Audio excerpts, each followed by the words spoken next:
Hi guys! Haokai apparently is in love with himself because he's touching his hair. Every time you see them do that, it means he likes what he looks like. Today, because we did a previous video that we're uploading today about surprising my husband with Hanfu, we decided to go out today because it's Halloween and no one will judge us, and wear our costumes for almost 24 hours. I don't think we can fully go 24 hours because I mean we'd be sleeping in them, but like 18 hours roughly, probably 15-18 hour challenge. So kind of crazy. Yeah. So we're gonna go to a late breakfast because we didn't wake up on time because of yeah. We will probably briefly film there and then we can film where we go next. Okay. Okay, let's eat. Taylor, how's the food?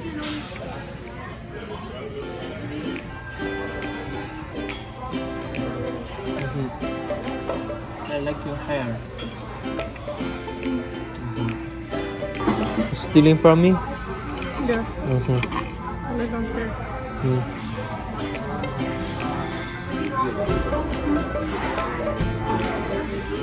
Drink coffee like an Asian girl.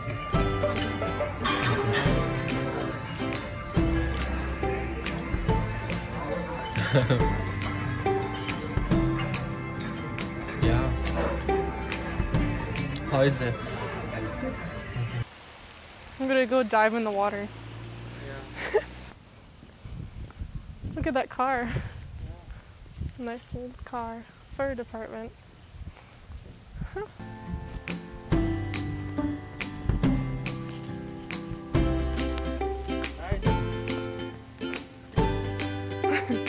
Welcome back to Aya TV. Today we're doing a 12-hour challenge of wearing Hanfus. So far no one suspects a thing because it's Halloween, so most people just think we're dressed up. Why we were dressed up at 10 a.m. no one knows. But the museum's closed, so we're just kind of filming some scenes, and I don't entirely know the history here, so I'm gonna sound kind of ignorant, but maybe there was someone here that was open. But that's for another time.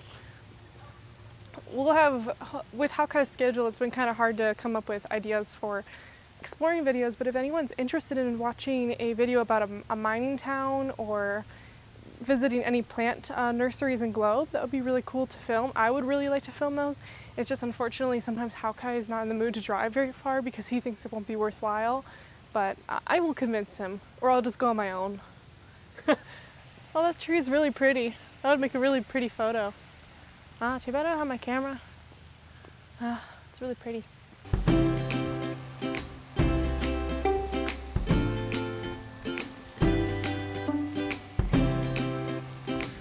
Look at the ducks.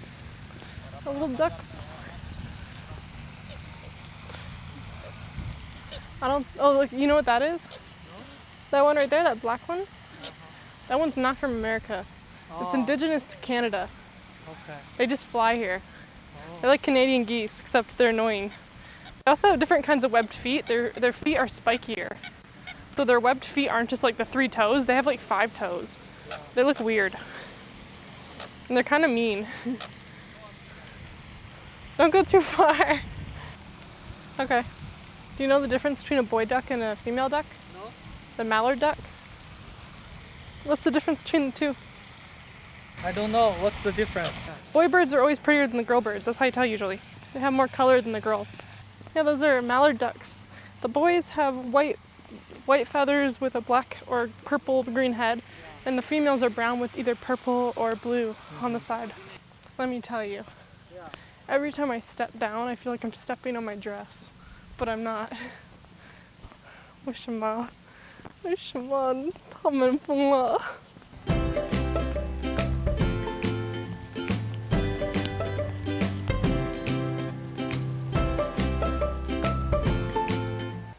Alright, so we have come to another area that we've been to.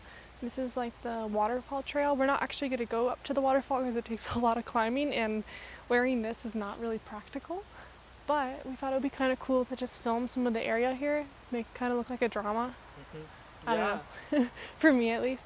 But let me just tell you, I feel bad for any women in history, pioneer times or whatever, that had to wear dresses like this and go outside and do work, because this is so difficult. I have to lift it up.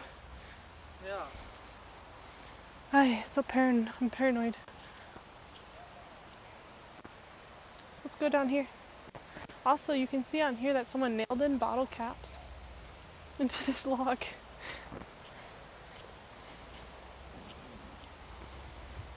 The ground is very soft here. Found a leaf. You know what I'm gonna do? What?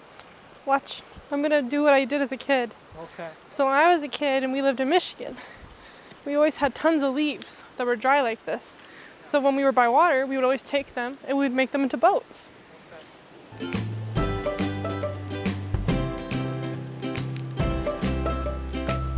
I almost fell in.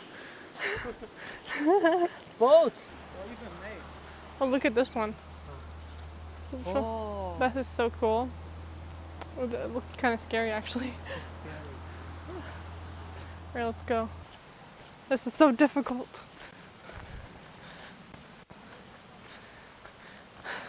How did people do this? No, it's impossible. Somebody died here. I wonder what happened. Maybe flash flood. Watch your footing. So pretty. I love the fall because all the leaves turn red and orange. Yeah. Lala? Let's go. Lala?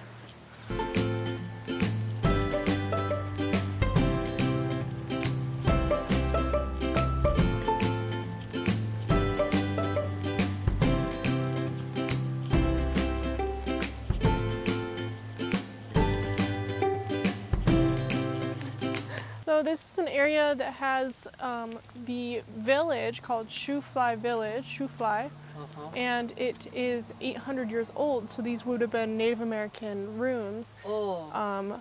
So some of them, obviously, you can't really, they're not like full buildings, but we can kind of try to picture what it might have looked like. Okay. Right? Yeah, it would have been nice land to build on because you were up high and you could still find a water source. And you would have been able to build houses that would have been pretty stable on the foundation, because back then people just built foundations on the ground. We didn't have all the crazy ways to build things. Shoefly Village ruin is the remnants of a large masonry and jackal prehistoric community. It contains 80 plus rooms and covers 4 acres. Between AD 1000 and 1200 AS, many as 250 people may once have lived inside its walls. People made their living by farming, gathering wild plant food, and hunting. It's very peaceful here.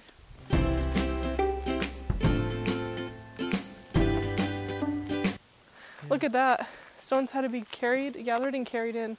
Clay had to be dug out with wooden tools and carried back in baskets. Water to mix the mortar had to be carried back in pots from distant springs. All this work was done by hand. That's a lot of work. Do you know that we have to thank a photographer for having national parks? No. So there is a photographer, who I'm going to forget the name, but I should remember it, who took photos of the first national park, Yeah. Yosemite Park. Oh. You know Yosemite? Yes. Yellowstone Park? Yeah. So yeah, he's the only reason it became a national park. They sent him out to go take photos, and back then he was literally taking photos where, to process a photo, he had to do it in 10 minutes or less with this wet, like, colliding process. Yeah. And it took forever, right? It was like, you had to be so fast. Yeah.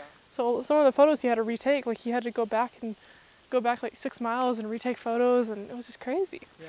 But you can find his photos online, and it was one of the most important photographers, really, for historic sites, because he made national parks, and that meant that people could go to the national parks, but they weren't going to destroy it. Before, people were destroying parks because they weren't national parks. Yeah. So they could just tear everything down.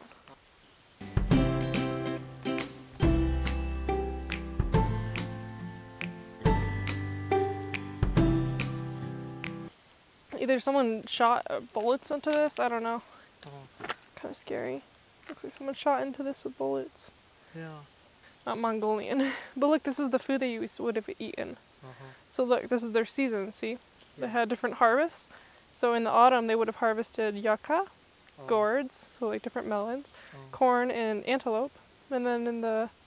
Oh, here's one of the archaeological puzzles of Shoefly Village is determining why the occupants built so many different types of rooms. Most of the rooms within the village occur close together and share a walled courtyard. Here, the oval room behind you is located within the same walled area as 2 square rooms, creating a room suite. Excavations revealed that all the rooms were used for both living and storage. Fire hearths for cooking and heating were present. Many daily activities took place outside in the walled courtyards. That's interesting. So see the areas that they walled off? These are all rooms. You see? Yeah. All the areas they walled off. Interesting. So this would have been a courtyard. Those would be rooms. Do you know why stone houses and mud houses are fun? Because they feel cool. You don't feel very hot in them. Like when they make houses out of dirt, if you've ever walked in one, even in the hot sun, it feels much cooler in there. It's really nice. Up here it would have been feeling pretty nice up here. And it also makes sense that they would have had their cooking hearth inside their house, that they would sleep in the same room. Because it's efficient, number one, right? And they would always be warm. So in the winter they wouldn't freeze. A lot of these houses would have been 1 story, and they would sometimes even had a little roof where it had a little ladder and they can go up on the roof. But not all of them.